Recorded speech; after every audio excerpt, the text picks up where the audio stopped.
Hello, I'm Jonathan O'Brien. Body language is a key component in any negotiation. In fact, in all the negotiation teams that I've worked with and seen, I would say that 95% of those teams give away their position with body language, either intentionally or unintentionally. So actually, when we negotiate, body language is both our worst enemy and our best friend. When we communicate, about 7% of communication is based on the words we say alone.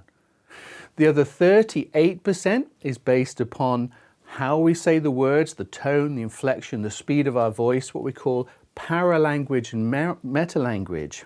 And 55% of communication comes from our body language. Now, when we talk about body language, we're not just talking about, well, if somebody folds their arms, it means they're close to you. That isn't what body language is about. That's actually quite an old, outdated view of interpreting body language.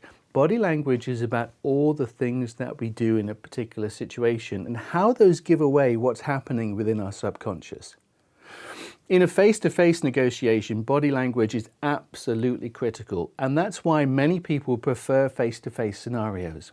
However, the world has changed, and in this new post-COVID-19 era, we find ourselves using remote technology, and that is why body language still has a role, because when you're talking to a camera and you're talking to your opponent somewhere else in the world, being able to communicate and manage your body language is just as important. So when we use body language in a negotiation, what we're doing is something slightly different. The first thing we have to do is calibrate our opponent and understand what is it that they do when they are just kind of talking casually. And that's often why in a face-to-face situation or a remote situation, people will have a chat, they'll make small talk, they'll get a feel for who you are, ask you questions and see how you respond.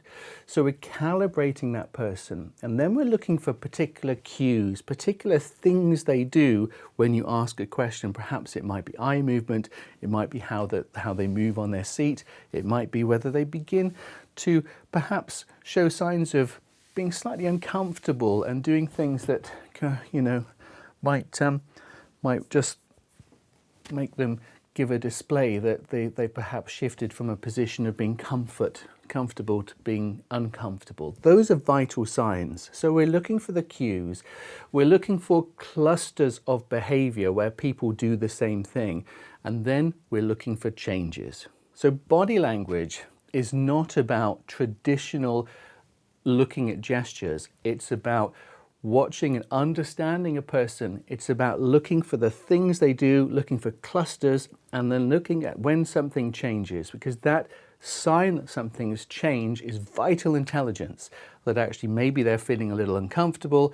We've got them to a point in the negotiation where they're actually up against their best deal, and that's vital intelligence, which will help us know whether we're actually making progress in the negotiation or whether we've still got some way to go.